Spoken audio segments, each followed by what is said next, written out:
ya. Silahkan kalau misalnya belum di print Anda sambil buka handphone nggak apa-apa, atau mau nyatet video silahkan. Mungkin nanti saya butuh bantuan, misalnya saya butuh ini nanti minta tolong dibantu ambil. Makanya Bu tak Ya, silahkan. Untuk pemeriksaan fisik, prinsipnya ketika kita melakukan pemeriksaan fisik bayi itu seharusnya dimulai dari bayi baru lahir ya. Tapi untuk yang kita praktekkan saat ini bukan bayi baru lahir, tetapi bayi mungkin bisa posisinya dia sudah IMD, kita angkat kemudian kita baru melakukan pemeriksaan fisik, atau posisinya sudah 6 jam atau sudah mau pulang, atau mungkin pada saat kontrol gitu ya. Jadi ini pemeriksaan fisiknya bukan ketika dia benar-benar baru lahir kemudian kita cek gitu ya. Maksudnya kita persamaan persepsi dulu. Oke. Prinsip untuk pemeriksaan fisik bayi kalau saya sebutkan di bagian atas, yang pertama adalah ada menjaga kehangatan dan juga menjaga privasi. Kalau menjaga kehangatan, coba diperhatikan bayi itu bisa kehilangan kehangatan dari mana? Ingat lagi. Bisa kehilangan kehangatan. Karena ketika saya akan pemeriksaan fisik ini dia akan telanjang. Nah, coba kita lihat ruangan ini, dia bisa kehilangan kehangatan dari mana? Dari suhunya Bu. Suhunya. Berarti kalau misalnya posisinya Anda saat ini sedang mau melakukan pemeriksaan fisik, ketika Anda merasakan suhu seperti ini harus diapakan? Dikecilkan atau dimatikan, tergantung ya. Kemudian yang kedua, kalau ternyata kalau Anda dapatnya di rumah sakit, itu biasanya ada bed khusus untuk pemeriksaan bayi. Bednya itu bentuknya hampir seperti inkubator terbuka gitu ya. Tapi di atasnya sudah ada lampu hangat 60 watt dan berjarak sekitar 60 cm. Nah, ketika Anda ternyata berada di BPM atau bidan praktek mandiri, itu biasanya dia tidak punya.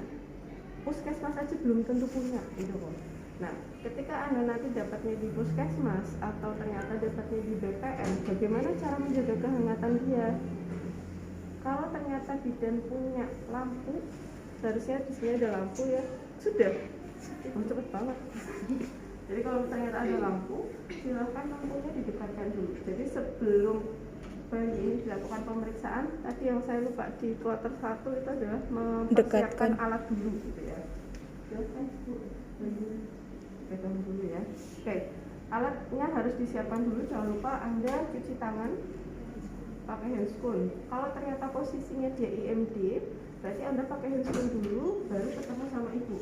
Jangan lupa salam, perkenalkan diri, dan juga sampaikan tujuan. Prosedur kalau perlu disampaikan. Ibu, anggap saja ini IMD ya. Ibu, perkenalkan saya bidan praktik yang pagi hari ini akan melakukan pemeriksaan pada bayi ibu. Jadi nanti adik mau saya periksa dulu, nanti mungkin bajunya akan saya buka Bu. Tapi nggak usah khawatir karena kami menggunakan lampu, jadi saya tidak akan sendiri.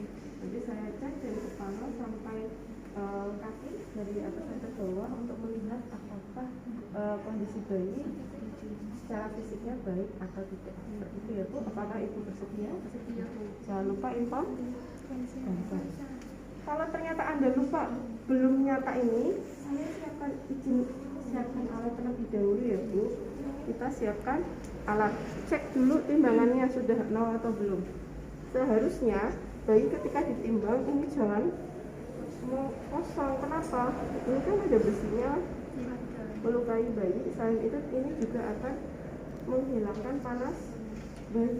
Kasihan bayinya malah kedinginan kan. Jadi nanti ini harus ada alasnya, setidaknya menggunakan perlak atau pakai ini silakan. Tetapi ketika nimbang bajunya harus dilepas semua, termasuk pampersnya gitu ya. Kenapa? Karena pampers itu bisa menambah berat badan, kurang lebih sekitar betul banget, apalagi kalau sudah tipis ya. Baju juga harus dilepas tuh ya. Jadi setelah ini kemudian ini badan. Kalau di rumah sakit atau di puskesmas ini biasanya bersebelahan Mbak, bersebelahan. Cuma kan kalau seperti ini Anda prakteknya susah ya. Tapi kalau ternyata nanti pada saat ujian kok ditaruhnya di sini, nggak usah dipindah, nggak apa-apa. nanti tinggal diukur saja. Cuma ini ini harusnya dibalik.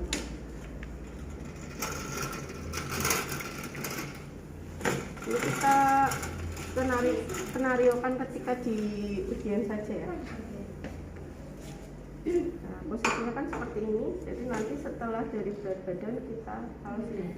Dan kemudian setelah berat badan, panjang badan yang harus disiapkan adalah lika, lidah, lila. Maplinnya disediakan. Kita juga tak rapikan malah berantakan lagi. Nah, ini lila apa? Maplinnya didekatkan, kemudian ada cek suhu, pernapasan, sama nadi. Itu nanti bisa kita ceknya di sini. Tetapi kalau misalnya mau, nanti disiapkan dulu pen white-nya nanti untuk cek hidung, mulut, anus, vagina. Kemudian ini ada termometer. Siapkan dulu ya. Jadi kalau Anda mau meriksa bayinya di sini, silahkan diletakkan di sini. Jangan lupa ini seharusnya. Iya, saya baru ingat ini tadi waktu satu nggak kebayang. Jadi harusnya ada perlak sama ada kain. Jadi biar dia tidak kedinginan. Anggaplah nanti pakainya ini saja. Oke, Ibu sudah saya siapkan izin pinjam bayinya. Boleh saya buka bajunya? Bukan ibu kok. Nah, saya buka dulu. Boleh Bu. Sekalian. Oke. Ini ada catatan ya, kalau di Jawa tidak, kalau untuk Pulau Jawa tidak semua masih praktek seperti ini, tapi kebetulan karena Anda orang Tegal, orang Brebes, Pemalang, Pekalongan, kita masih pakai ini ya. Tapi kalau ternyata nanti Anda sudah ke kota Semarang, ke Jogja, ke Jakarta, ke Surabaya, kalau ternyata kok nggak pakai kasa, jangan dipaksa pakai kasa, gitu ya. Nah, ini silakan kasanya juga ikut dibuka. Kenapa dibuka, Bu? Karena tali pusatnya mau kita cek. Di situ walaupun tidak ada, tapi masuknya ke abdomen, ya. Silakan dibuka. Kalau orang sini ini nyebutnya apa ya? Kalau saya ketu. Cindung. Oh, cindung. Nah, cindungnya dibuka. Nah, karena kita tidak punya alas sementara waktu, anggaplah ini alasnya dulu ya. Oke. Oh iya, saya lupa. Ketika Anda mau dari awal membuka ini, kalau tadi di kloter 1 saya sudah cerita ya. Jadi ketika Anda mau membuka ini bayi itu kan merasa kita orang asing ya. Jadi ajak komunikasi, nggak apa-apa, dia nggak bisa nyaut, nggak masalah, nangis nggak masalah. Sampaikan, adik, permisi ya, bedungnya mau ibu buka dulu atau mbak buka dulu ya, mau diperiksa. Dingin nggak apa-apa kok adik, gitu. Sambil diajak ngobrol nggak apa-apa. Inform konsen ke bayinya juga. Oke, sudah. Tadi sudah dipastikan 0 ya.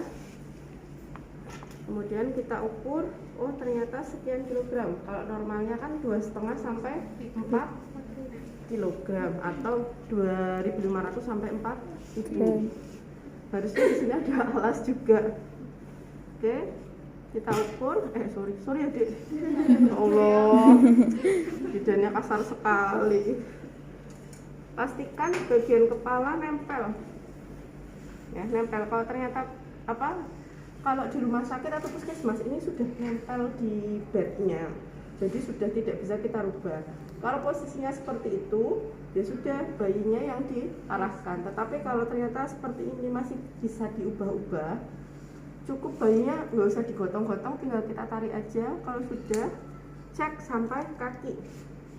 Kaki yang dicek bukan ini ya, tapi bagian bawah. Jadi ketika mau ngecek, diluruskan dulu. Kemudian seperti ini. Nah, bagian bawah sendiri. Ternyata panjangnya 45. Jadi bukan yang dari sini kemudian kita ukur, bukan. Luruskan dulu karena bayi ketika lahir pasti posisinya begini, Mbak. Pasti nekuk, banyak bergeraknya. Jadi kita luruskan. Kemudian seperti ini nanti terlihat. Gitu ya. Kalau sudah minta tolong bereskan, Mbak. Kita sambil nunggu temannya. Oke, silahkan biar nggak ketinggalan. Oke, setelah ini yang kita cek adalah suhu. Buka dulu, cek suhu. Kalau cek suhu, kalau dia punya termogan langsung aja di kepala, nggak apa-apa. Kalau punya yang ear langsung ke telinga. Tapi kalau bentuknya seperti ini silahkan taruhnya di sini, jangan di anus ya. Walaupun bisa dipakai buat pemeriksaan atresia ini, tapi jangan. Cek dulu sampai pada saat seperti ini silahkan sekalian ngecek pernafasan dan juga cek nadi. Nah, dicek nih di sini, dipegang. Kalau Anda merasa, Bu saya nggak tahu bedanya. Karena kalau bayi itu sebetulnya bernafas tuh kelihatan, tapi barangkali itu tuh sakjane hanya gerak atau nafas sih, silahkan mau dipegang boleh, nggak apa-apa. Atau kalau misalnya Bu saya sekalian mau ngitung detak jantung atau nadi, pakai kayak gini boleh nggak? Boleh, silahkan. Nadi tidak harus di tangan, nadi boleh di sini, nggak apa-apa. Sekalian dihitung. Jangan lupa, oh ya tadi saya lupa, jangan pakai ini ya, cincin silahkan dilepas, jam tangan silahkan dilepas, gelang silahkan dilepas sebelum pakai handscoon, karena ini bisa menarik panas bayi gitu ya. Setelah diukur harus 1 menit ya, tidak boleh 15 menit kemudian Anda kali 4. Kalau di rumah sakit kayak gitu Bu, ya jangan diikuti ya. Jangan diikuti. Iya pasti. Saya dulu juga gitu Mbak, bayangin saya kalau oh beda. Kalau Anda masuk ke peri, tahu peri ya? Perinatal, ruang bayi, NICU. Nah, kalau di perinatal atau di NICU Anda tidak boleh dikalikan 15. Harus benar-benar dari nafas jantung itu harus 1 menit. Tujuannya kenapa? Karena bayi itu detak jantungnya masih tidak stabil, tidak teratur betul. Jadi kadang-kadang dia ada berhenti sebentar, kemudian tak lagi. Jadi memang harus kita cek benar-benar harus dalam 1 menit. Kalau sudah dicek suhunya normalnya berapa?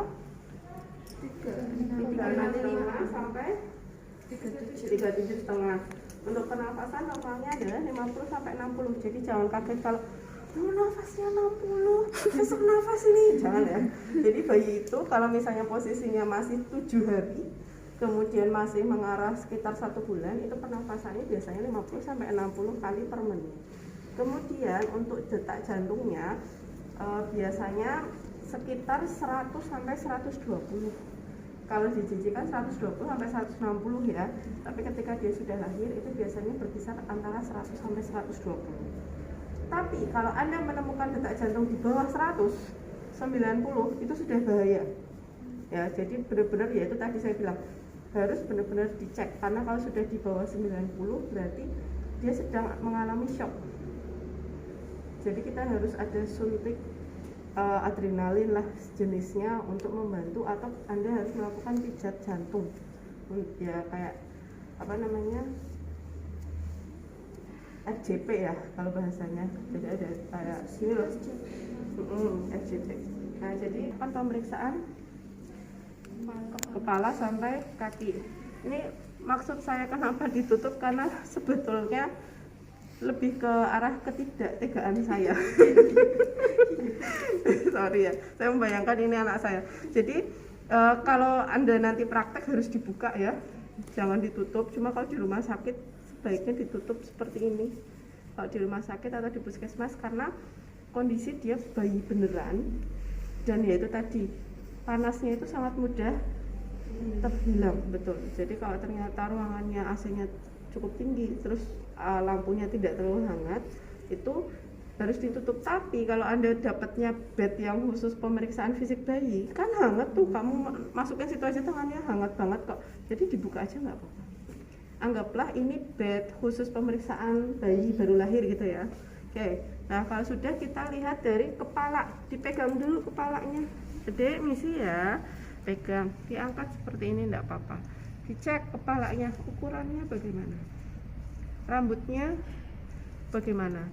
Kemudian kita lihat kalau ternyata kepalanya bentuknya bulat, tidak apa namanya, kalau mikrosefal itu kan mulai dari sini ya, dari alis langsung tempurung. Kalau ini kan ada dahinya. Nah, kalau ternyata ada dahinya, kemudian ketika Anda raba kok agak bulat, Bu agak nonjol sedikit, gimana? Nggak masalah, nggak apa-apa. Itu masih tergolong mesosefal ya. Jadi ketika Anda menemukan seperti ini, laporkan kepala teraba mesosefal. Tahu tulisan mesosefal? MESOCHEPAL, mesosefal ya. Jadi nanti biasakan ketika cek kepala ngomongnya langsung kepala teraba mesosefal. Kemudian selanjutnya cek ubun. Coba Anda rasakan bedanya kepala ini dengan ubun-ubun. Satu-satu silahkan. Mumpung kalau ternyata ini datar, jadi ketika kita rapat jangan di sini ya, sorry. Jadi kalau seperti ini ternyata datar, itu berarti dia normal. Berarti nanti kita laporkan tidak ada peningkatan cairan di ubun-ubun. Kemudian di sutura itu, tapi periksanya jangan kayak gini ini ya, ini hanya untuk memperlihatkan saja. Ubun-ubun besar, ubun-ubun kecil. Jadi kalau persalinan yang Anda raba ini, kalau pas Anda VT yang diraba ini. Nah, di antara ubun-ubun besar ke ubun-ubun kecil ini ada garis yang menyatukan, namanya sutura. Nah, sutura itu ketika posisinya pada saat mau dilahirkan, jadi kepala bayi itu kan masih fleksibel ya tulangnya. Jadi ketika dia keluar dari vagina itu agak sedikit menekan begini. Jadi ditakutkan suturanya itu mengalami perubahan posisi atau menggeser. Jadi dicek setelah ubun-ubun, dicek di sininya. Kalau rasanya kok seperti ini, berarti ada yang namanya molase, ada penumpukan sutura. Tetapi kalau rabanya seperti ini, kalau seperti ini berarti normal. Nah, seharusnya terabanya begini, jadi tidak ada penumpukan. Berarti ini kepalanya dalam batas normal gitu ya. Kemudian kita turun ke mata. Mata inspeksi dulu yang terlihat, ada pus enggak? Atau ada sekret enggak?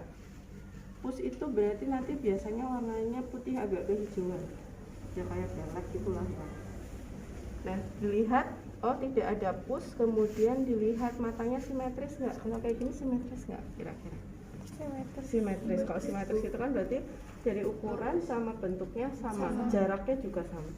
Kemudian dilihat kelopak mata dari atas dulu. Kalau kelopak matanya kok terlihat lebih tebal dan besar, nanti dicek apakah ada tonic neck atau tidak. Ada kemungkinan dia sindrom Down. Masih ingat ya? Sindrom Down itu apa? Kemudian kita cek konjungtiva. Konjungtiva kita giniin nggak masalah. Sudah di ANSI sudah diajarkan kan? Cara cek konjungtiva. Nah, cek konjungtivanya dilihat warnanya kemerahan atau tidak. Kemudian dilihat skleranya, kemudian dilihat korneanya juga. Ingat ketika bayi baru lahir itu ada kemungkinan korneanya mengalami katarak. Katarak itu terjadi ketika si ibu ketika hamil mengalami kekurangan vitamin A. Gitu ya. Jadi kalau skleranya warnanya putih bagus, tetapi kalau ternyata skleranya warnanya abu-abu, cek korneanya. Tadi betul sklera dulu yang dicek. Kalau skleranya putih oke, nggak masalah. Tapi kalau skleranya abu-abu langsung cek korneanya.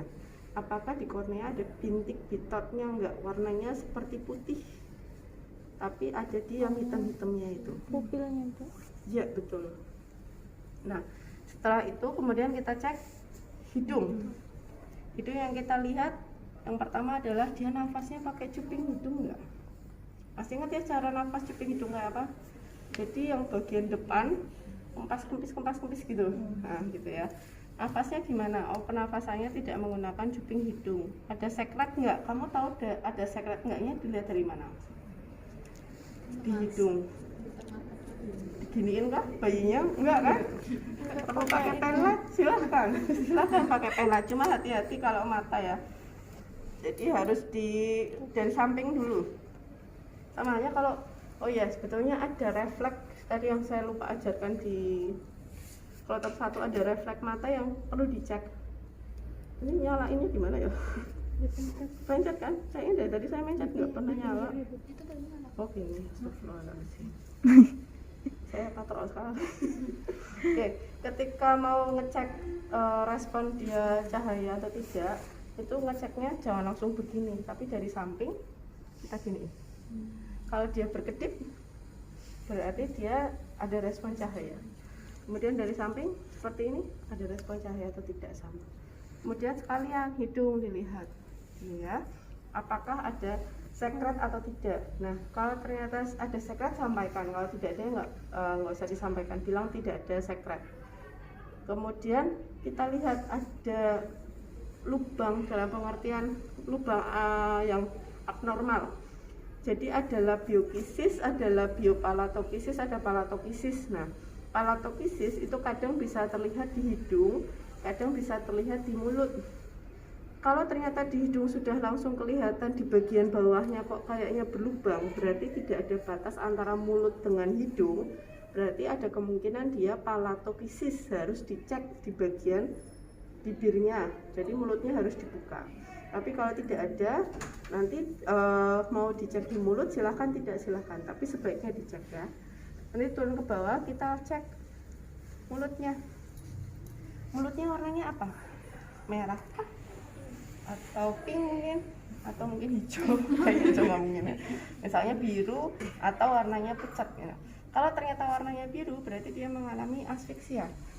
Tapi kalau warnanya merah itu, kalau bayi merah itu biasanya sakit malah. Kalau merahnya kayak tahu orang lipstik kan ya, merahnya kayak gitu ya, kayak nama kalian itu biasanya bayinya sakit, entah dia demam atau dia merasa tidak enak badan biasanya. Tapi kalau warnanya pink berarti dia dalam batas normal.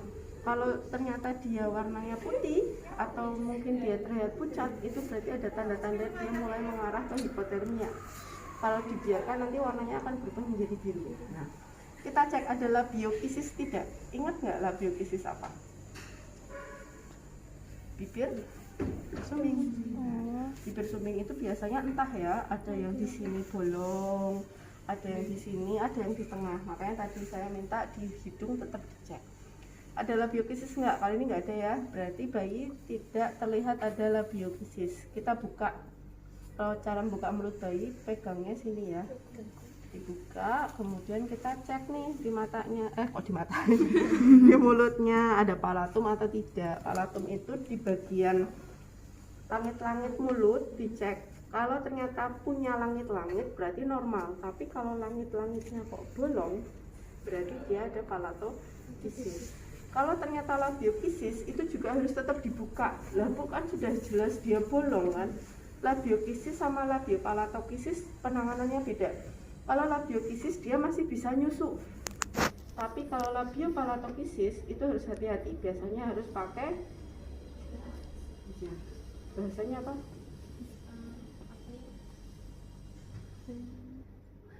OGT. Nah, ingat ya. Nah, kalau nggak OGT bisa pakai NGT. Jadi cara konsumsinya atau makannya itu tidak boleh langsung. Makanya kalau ada labiokisis harus dicek apakah dia palatumnya kena juga atau enggak.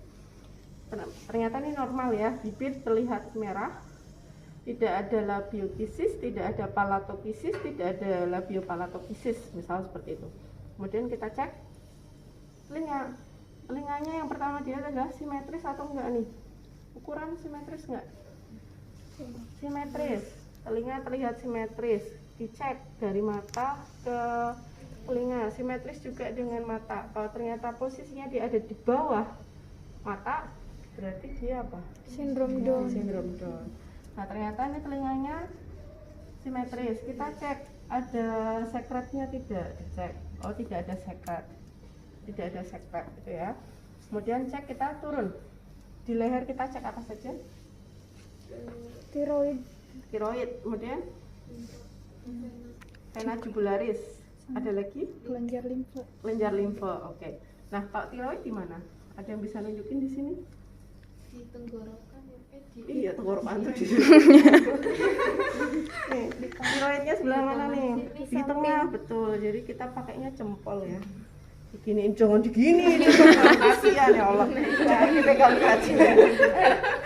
Aduh, cukup seperti ini saja. Ibarat kata kayak kalian pegang. Kalau orang dewasa kita pakai dua tangan seperti ini ya, berbaring, kemudian seperti ini suruh menelan. Ketika teraba seperti ada jakun yang bergerak, itu berarti normal. Tapi kalau ternyata tidak teraba, dia hipotiroid. Nah, kalau ternyata bayi hipotiroid itu dampaknya luar biasa. Bisa jadi pertumbuhannya dia jadi kerdil, atau dia bisa mengarah ke mandul ketika sudah dewasa. Itu. Kemudian kalau ternyata kok ukurannya lebih besar ya dibandingkan seperti bayi normal, berarti dia ada hipertiroid. Nah, kalau hipertiroid berarti harus dicurigai nih, apakah ini hormon atau jangan-jangan dia sudah langsung terkena infeksi. Takutnya seperti itu. Setelah tiroid kita cek vena jugularis. Vena jugularis di mana? Sebelah kanan atau kiri. kanan atau kiri, sebelah mana? Kanan kiri, sini juga, termasuk sini kanan, sini kiri juga. Sebelah mana? Kanan. Kanan yang mana? Kanan yang mana maksudnya? Coba. Kanan bayinya. Ini kanan bayi. Ya kan? Sebelah mana nih? Sini. Ya, betul sekali. Jadi yang kita lihat dari bagian telinga. Mau kanan saja boleh, kiri boleh, dua-duanya lebih baik lagi. Jadi ketika cek dari belakangnya sama aja, kalian ngecek ibu hamil dari belakang telinga, kita geret ke bawah sampai sini. Jadi seperti ini diraba, kalau adakah benjolan atau tidak. Normalnya tidak teraba benjolan, gitu ya. Kemudian ada yang satunya adalah kelenjar limfe. Kelenjar limfe itu di antara tiroid dengan vena jugularis. Berarti di sini. Atau di sebelah dekat clavicular. Cara cek lainnya di mana? Di ketiak. Bisa. Boleh di ketiaknya dibuka nanti di bagian sebelah sini ya. Maaf ya kalau bau. Sebelah sini atau sebelah sini. Nah, dibuka, dicek itu apakah ada benjolan atau tidak. Kalau ternyata kok kelenjar limfenya dia ada benjolan, berarti dia sudah ada infeksi di dalam tubuh. Nah, jadi itu harus diperhatikan. Kemudian sebelum turun ke dada, tadi saya lupa ya, ada bahu dulu dicek. Kalau bayi besar itu resiko bisa mengalami fraktur klavikula. Karena kan kalau bayi besar biasanya persalinannya harus kita tarik begini, harus begini kan. Jadi resiko Yang ininya panggulnya lebar ya. betul, kalau panggulnya sempit susah, tapi kalau panggulnya lebar gampang mbak, lahir aja bayi sebesar apapun gitu. Tapi kalau sudah panggulnya sempit, bayinya 4 kilo lebih, itu susah sekali kan. Nah, resikonya adalah dia mengalami fraktur. Jadi kita cek ada fraktur atau tidak. Kemudian kita raba dadanya. Pada saat dada misalnya, Bu, tadi saya di awal itu lupa ngukur nadi sama ngukur respirasi. Pada saat di dada kamu ukur respirasi boleh nggak? Boleh, kan sekalian, nggak apa-apa. Jadi sambil dilihat dadanya simetris atau tidak. Kalau simetris itu biasanya payudaranya kan agak sedikit besar ya kalau untuk bayi. Kemudian ukurannya simetris tidak. Dari tingginya, dari besarnya itu simetris atau enggak. Kalau ternyata tidak simetris, curigai dia mengalami adanya odem paru. Jangan-jangan dia terlalu banyak masuk ketubannya ke dalam paru-paru. Atau yang kedua, takutnya dia mengalami hernia diafragma. Nah, diafragma itu di antara abdomen dengan dada.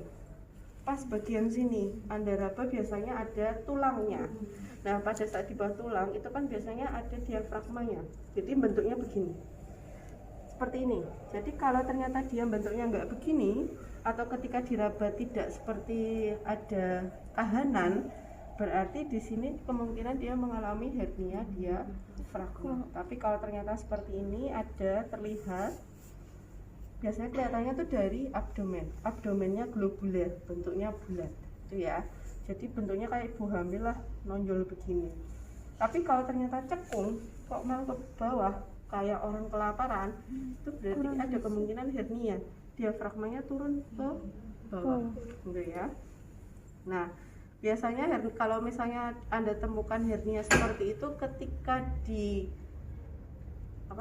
anus, di bagian ani itu perlu dicek, jangan-jangan ususnya turunnya sampai anus.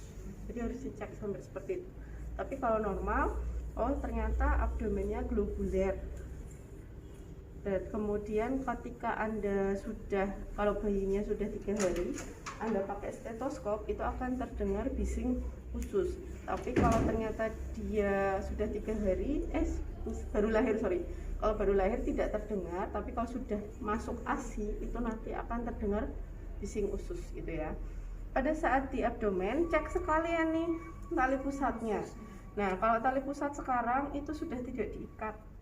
Mungkin Anda ketika di persalinan diajarinya masih diikat ya. Itu dikarenakan barangkali Anda dapatnya di bagian pelosok yang tidak ada alat untuk menjepit, jadi harus bisa mengikat gitu ya. Nah, jepitannya itu biasanya permanen, nggak bisa dilepas, nggak bisa dibuka. Dia akan lepas sendiri bersama dengan tali pusatnya. Sudah pernah lihat warnanya biru ya? Jadi nanti kan terjepit di sini. Nah, Pada saat Anda melakukan pemeriksaan tali pusat, dicek tali pusatnya warnanya apa. Normalnya kalau bayi baru lahir sekitar 1 sampai 2 hari atau 3 hari itu warnanya masih biru kehijauan. Tapi kalau sudah 4, 5, 6 itu biasanya mulai menghitam. Sudah mulai 3, 4 itu udah agak coklat sedikit lah. 4, 5 mulai menghitam, kemudian 6 itu seperti batang pohon yang ranting itu. Sudah seperti itu di hari ke-6 dan hari ke-7 normalnya. Kita cek. Misal ini tadi habis IMT, kita cek apakah ada pus atau tidak, ada nanah atau tidak maksudnya. Kemudian apakah ada berbau busuk, nggak usah diginiin, nggak usah. Dari sini aja sudah tercium kan. Kemudian dicek apakah dia ada perlukaan atau nanahnya itu tidak selalu di sini ya, kadang ada di daerah sini juga, jadi harus dicek. Nah, kalau ada abnormalitas yang namanya omfalokel itu biasanya ini tetap ada, tapi nanti di bagian atas keluar dari sini juga sama, itu akan ada selaput yang membungkus, bisa usus saja, bisa usus dengan hati, bisa sampai dia lambungnya juga, itu namanya omfalokel. Nah, kalau Anda ternyata menemukan omfalokel, jangan disentuh ya, jangan disentuh, jangan dibuka, jangan. Anda cukup lihat aja. Nggak usah dilanjutkan pemeriksaan abdomennya, nggak usah dilanjutkan pemeriksaan tali pusatnya. Langsung Anda lakukan penanganan omfalokel, penanganan pertama. Kalau ada omfalokel, silahkan menggunakan kasa, kemudian dicelupkan dengan NaCl. Jangan pakai yang D5. Tahu D5? Flaput yang warnanya hijau. Kalau NaCl flaputnya warnanya orange, agak kemerahan ya. Nah, kalau warnanya kuning itu isinya protein. Nah, kalau misalnya mau menjaga dia biar tidak intinya biar dia terhidrasi, tidak kering, itu pakainya tadi kasa dicelupkan dengan NaCl, ditutupkan, kemudian Anda lanjut ke bagian bawah. Kalau ada omfalokel ya, tapi kalau tidak ada omfalokel ya sudah. Selanjutnya adalah pemeriksaan punggung. Sebelum ke bawah, masih di sini punggung. Mau membalikkan punggung caranya gimana kalau menurut Anda? Perutnya dulu. Coba gimana? Ada tangannya dulu nggak? Dicoba dulu gimana? Bagaimana kan? Coba. Kayak gitu. Oke, waktu perut. Nah, jadi nanti belum ada 2 bulan kepalanya udah bisa jalan. Ada yang bisa cara membalikkannya gimana? Selain kloter 1 Perlu diganjel nggak? caranya gimana? Tangannya dimasukkan ke sini, kelihatan ya? Oh iya. Memang banget ya. Mandiin juga gini sebetulnya. Jadi ketika memandikan nanti tinggal diganti seperti ini kalau memandikan. Tapi kalau pemeriksaan cukup seperti ini aja. Dicek punggungnya bagaimana, normal nggak? Kemudian masih ingat kalau di bagian punggung ada resiko apa? Namanya spina bifida. Spina bifida, di bagian sini biar kelihatan semua. Di bagian sini, jadi dari sini ya, ini lumbal 5 namanya. Nah, di bagian sini lumbal 5 sampai lumbal 3, di bagian sini biasanya nanti ada benjolan warna kemerahan. Kalau baru dilihat seperti ini, bayi terlihat ada benjolan, dia jangan diginiin, pecah. Kalau pecah sarafnya langsung kena. Jadi posisi bayi harus seperti ini terus, harus begini terus. Tapi memang harus kita koreksi ya, jadi biar ini tidak menutup harus di. Jadi kalau ternyata ada spina bifida, posisi harus seperti ini terus perawatannya. Tetapi kalau tidak ya biasa. Nah, kita cek ada spina bifida tidak di sini. Tidak perlu ditengkurapkan begini ya, cukup seperti ini, cukup miring begini aja. Oh, ternyata punggungnya dalam batas normal. Kemudian selanjutnya kalau di checklist itu genitalia dulu ya, baru ekstremitas.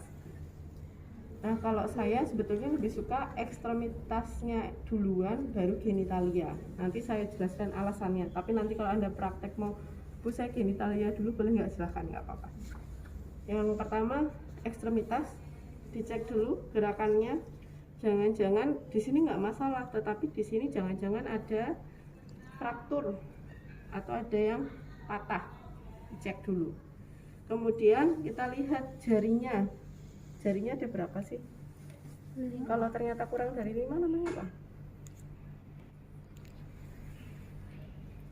Jarinya kurang dari 5. Misalnya yang ini mepet deh. Yang ini mepet. Kan 4 kan jadinya. Kalau seperti ini berarti namanya apa istilahnya? Sindaktili. Nah, ini yang harus Anda hafalkan ya. Jadi kalau jarinya kurang dari 5 namanya sindaktili. Kaki sama nggak? Sama. Jadi walaupun dia di tangan mau di kaki, sebutkan sindaktili. Tapi ketika di askap Anda harus menyebutkan sindaktili pada jari tangan, sindaktili pada jari kaki kalau ada. Nah, kalau jarinya lebih dari 5 namanya polidaktili. Nah, poli itu kan lebih ya, daktil itu jari. Kalau sinda itu daktil itu kan jari, kalau sin itu kurang, daktil jari, berarti sindaktili jarinya kurang. Kalau poli berarti lebih. Sudah dari sini. Nah, untuk kaki ada jenis kelainan namanya X dan O. Nah, kalau kayak gini kan bentuknya O ya. Normal nggak? Kalau seperti ini normal. Karena memang normalnya bentuknya seperti ini, hampir seperti O. Tapi O yang tidak normal itu adalah ketika kita gabungkan begini, kita luruskan, nggak bisa, nggak bakal mau. Kenapa? Karena tulangnya salah. Kalau O itu biasanya begini, Mbak, ininya ngadepnya seperti ini, biasanya bagian bawah. Nah, kalau dia menghadapnya keluar, itu berarti dia masih dalam batas normal. Jadi kalau Anda menemukan coba diluruskan. Kalau diluruskan, tangannya tolong di bawah ini ya. Kalau cara meluruskan bayi jangan langsung diginiin, jangan salah. Cara meluruskan kaki bayi sama dengan tangan. Tangan kita ada di bawah ini namanya apa? Lutut. Bawah lutut. Kemudian Anda luruskan begini. Kalau nyuntik gini. Kalau mau injeksi begini, tapi kalau meluruskan begini. Itu ya. Jadi kita tidak menyakiti bayi. Padahal kelihatannya menyakiti ya, padahal enggak. Jadi kita seperti ini tuh mengarahkan, dia akan bergerak sendiri, bukan memaksa. Tetapi kalau kita langsung begini tuh memaksa, agak sedikit berbeda. Kemudian ada namanya X. Kalau X itu begini bentuknya. Maaf ya Dek, ini bentuknya X kayak gini. Kalau sudah seperti ini harus dioperasi, Mbak, harus disesuaikan. Jadi kalau dapatnya O sama X itu harus langsung operasi pembenahan tulang, tapi pada usia tertentu. Jadi enggak setelah lahir langsung operasi, enggak, ada menunggu dulu. Sama seperti bibir sumbing, kita tunggu dulu beberapa bulan, nanti setelah 8 bulan baru dioperasi. Sama halnya O dan X itu ya. Kemudian setelah kita tahu O dan X, kita cek genitalianya. Nggak ada genitalianya, Mbak. Kalau perempuan, kalau saya sukanya diginiin terus gini. Kenapa? Jadi biar labia mayora sama minoranya membuka gitu ya. Jadi misalnya kita cek kayak gini, membuka, terus dicek ada lubang vaginanya enggak, ada lubang uretranya atau tidak, dicek. Kalau laki-laki tidak perlu ditekuk-tekuk, langsung dilihat aja. Yang pertama dilihat adalah penisnya dulu, karena bagiannya paling atas ya. Penis dipegang, lihat bagian bawah. Bagian bawah ada lubang tidak, bagian atas sendiri ada lubang tidak. Di bagian yang seharusnya keluar, berarti di bagian pucuknya penis ada lubang atau tidak, dicek. Kalau di bagian ujung sudah ada lubang, berarti normal. Kalau di bawah dan di atas ada lubang, berarti dia ada abnormal, harus langsung dioperasi. Biasanya langsung dirujuk untuk dilakukan operasi di rumah sakit besar. Di sini nggak ada, kalau nggak salah kayaknya harus ke Karyadi biasanya. Setelah itu kita cek bagian testisnya. Anda sudah pernah lihat testis belum ya? Punya adik laki-laki nggak? Punya. Pernah lihat waktu masih bayi kan? Nah, bentuknya kan seperti salak ya. Nah, ketika udaranya dingin, dia akan kenceng. Dia akan kenceng, benar-benar kenceng, bulat kayak salak. Ketika dia tidak ingin kencing atau udaranya hangat, dia akan kempes. Dia akan akan gimana ya? Jadi kantongnya itu tiba-tiba kempes, terus nanti bolanya ke bawah gitu. Nah, kalau posisinya itu sudah kempes, Anda gampang lihat, testisnya ada 2. Tapi kalau kenceng, kan nggak kelihatan, dia langsung ngecil. Jadi yang awalnya bisa agak besar jadi tiba-tiba mengecil. Cara ngecek testisnya gimana? Dipegang. Rasanya testis itu ibarat kata Anda pegang klepon. Pernah pegang klepon? Ya. Atau mochi lah. Ketika dipegang kan agak kenyal-kenyal tapi nggak diginiin banget lah gitu ya. Nah, testis itu seperti itu. Jadi ketika posisinya dia sudah sedikit kencang, berarti Anda harus raba, dicek testisnya 2 enggak. Kalau testisnya 1, ini nanti cukup berakibat fatal juga karena hormonnya tidak seimbang. Jadi harus dikonsulkan dengan dokter anak. Nanti dokter anak juga akan ada subspesialis lagi yang ngurus kaitannya dengan kelainan itu. Gitu ya, itu untuk genitalia. Setelah genitalia apa? Anus. Nah, anus sebetulnya tadi bisa dibarengkan dengan punggung sebetulnya. Jadi ketika kita cek kan bisa langsung kelihatan anus ya. Nah, kelihatan anus silahkan dibuka saja. Dilihat, anus kan warnanya hitam. Kalau tidak ada hitam-hitamnya langsung daging saja, berarti dia jelas atresia ani, tidak punya anus. Tapi kalau ada hitam-hitamnya tolong dibuka, berlubang tidak. Kalau ada lubang sudah tidak perlu diapa-apakan. Cek dalam waktu 6 jam. Kalau 6 jam tidak BAB, silahkan Anda mau ngecek pakai termometer, mau pakai jari silahkan. Karena kalau menurut saya itu kalau dari awal sudah dimasukkan kita sudah melakukan kekerasan. Itu ada bayi ya. Jadi memang sekarang sudah tidak diperbolehkan. Jadi cukup seperti tadi saja. Kemudian Anda observasi 6 jam. Kalau 6 jam belum BAB tapi mimiknya juga belum lancar, berarti diobservasi sampai 24 jam. Kalau dalam 24 jam kok ternyata tidak BAB lagi, cek ada atresia ani apa enggak. Masukkan termometer enggak apa-apa, tapi jangan dalam-dalam. Cukup ini aja. Cukup sini saja. Yang penting kok kelihatan masuk ya sudah, jangan langsung digini-giniin gitu, jangan ya. Sodomi itu. Soalnya saya baru tahu ternyata di Amerika itu banyak namanya porno bayi baru lahir. Jadi bayi baru lahir sudah dilakukan kekerasan seksual oleh tenaga kesehatan. Saya baru tahu kemarin malah, ngenes juga ya. Makanya saya udah jangan pakai termometer. Jadi kalau sudah 24 jam silahkan cek termometer boleh, tapi jangan itu ya, jangan terlalu masuk. Konsultasikan ke dokter biar dilakukan ronsen.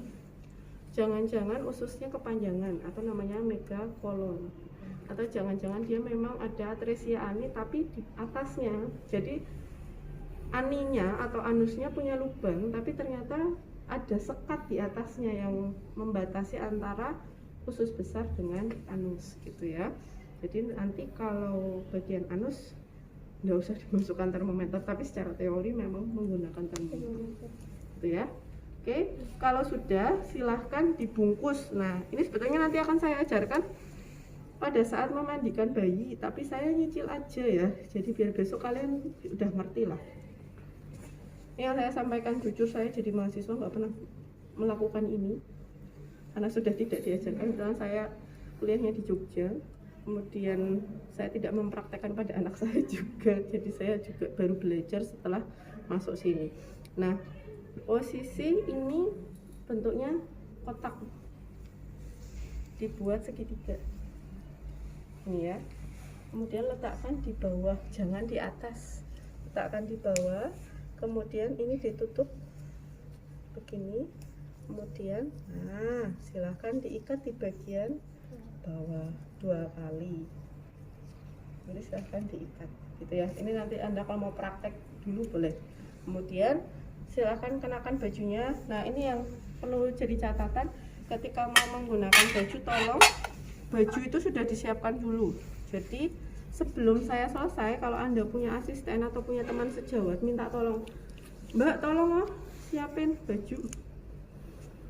Nah, jadi ini disiapkan dulu, nanti silahkan dipakaikan. Nah, ketika memakaikan popok tolong jangan ditaruh di bawah, di atas, nalinya harus di bawah gitu ya. Ini praktek buat besok sih, ya nggak apa-apa lah ya.